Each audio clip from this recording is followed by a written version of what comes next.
is this a pathetic attempt in order to make it almost like Orochi is supposed to be sympathized, or is this just implying that there had been a cycle of revenge in the Kosuki and the Kurochi family for ages? Either way, I am nothing but disgusted. I'm just saying that this is a cycle. Something is not going on here.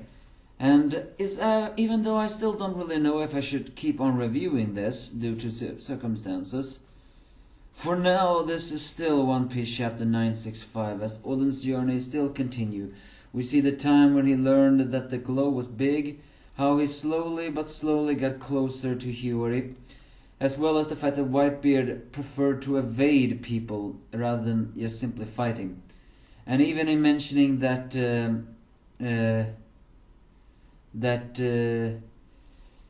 he called the Wano Kuri a freed country, which is actually a very nice note of the fact that it's freed, meaning that the government did not control it at that time. And also is revealed that Momonosuke was actually born on Whitebeard's ship. He and Oden named him after Unrivaled, which is Momonosuke. And well, how ironic though the fact that Momonosuke is a cowardly boy who is not even a single bit as strong as his father. Granted, his father was one of a kind, but still there. It was also seen that we also see the time when Whitebeard decided to split his crew into divisions, and that Oden became the second division commander, but he did not want that. We even find out that he actually recruited a lot of orphans. Whitebeard recruited a lot of orphans around this time. And who was one of those orphans? Well, that was none other than Teach, aka Blackbeard. Well, Blackbeard did say he read the encyclopedia and wanted to get on Whitebeard's crew because he believed to find it. Is it possible that he found out all of that even at that time as a young boy? He seemed to have come from a pretty rough neighborhood. So, in a way, Blackbeard reminds me a lot of Orochi. As we then switching back also to the fact that Oden just said he couldn't contain his adventure spirit. We see the time when the daimyos gathered and Kosuke Sukiyaki was ill. He wanted Oden to succeed him, but he also felt like he needed a representative. But he didn't select any of the daimyos at this point. No, in fact, he selected Orochi, who says that who had gotten closer to Sukiyaki and wanted to redeem his so-called grandfather's foolishness. As we all see that, and then we see something that seems to be completely out of nowhere. I mean, what is even this moment? As we actually see a background information of Korozumi, an old, what I think is a woman, somehow found Orochi in a, well, strange place and told him the backstory. Apparently, his grandfather committed seppuku because he did a very disgraceful act. But this old hag saying that he was killed by the Kosuki, as she explains the story about is that she called it what once considered a crime can be redefined as noble. That's such a twisted logic. It sounds very similar. So either way, the previous Kosuki shogun did not have a successor. And we now see all of the different clans. They are the Shimotsuki, the Korozumi, the Usuki, and the Amatsuki, and the Fugetsu. They were all the different clans. However, the Korozumi one poisoned all of the candidates in order to move up the ladder of potential candidates. But it was just at around that time that Sukiyaki was born. And so Korozumi's plot was eventually exposed, and he was forced to commit seppuku in order to, well, repent for that. And the Kosuki clan was then blasphemous and shamed.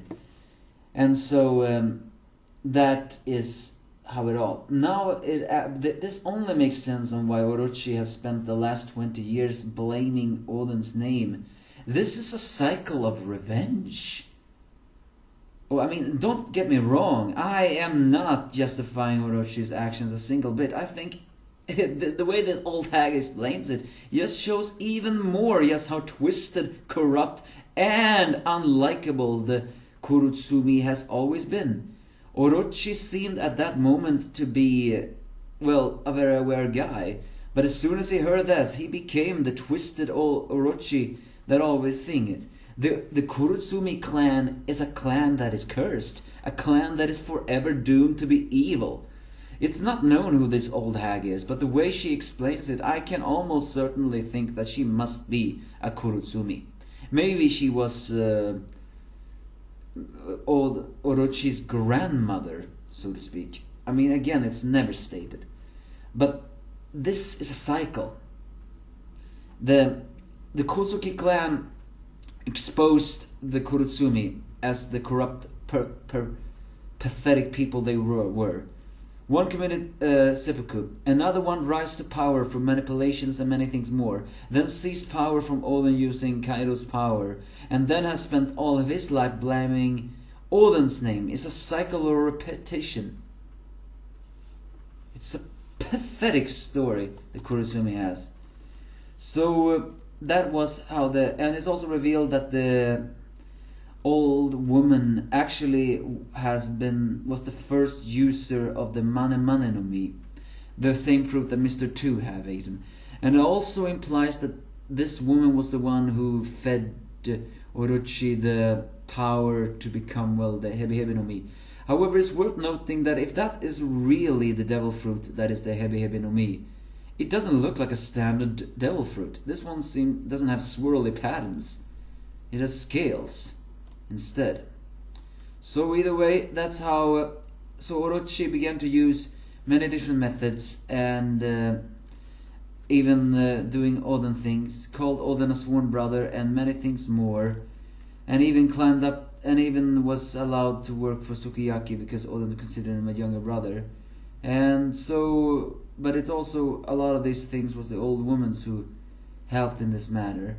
Now he made it this far as and then Orochi became a representative to atone for his grandfather's things.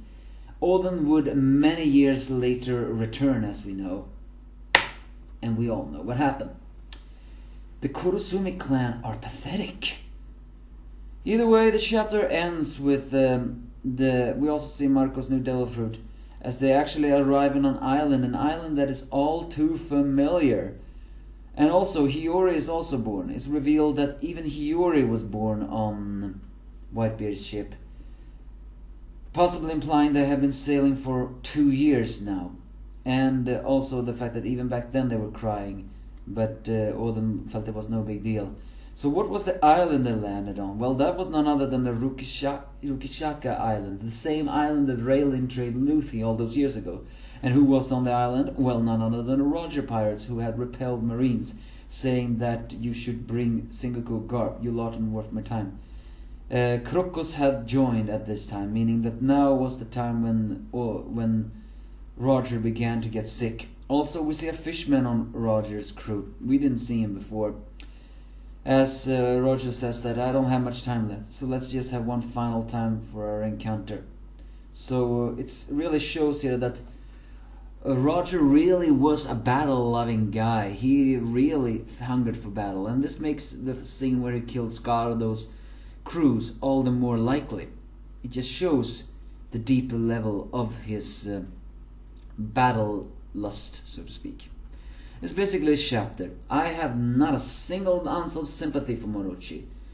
Everything is a cycle of repetition. If anything, though, I'm actually begging Momo to break this. Yes, Orochi is an unforgivable monster and he needs to die, but in a way I actually wish him not to kill Orochi, just to stop this cycle. Granted, Orochi doesn't appear to have any children, so I don't think this can continue, even if they can do it.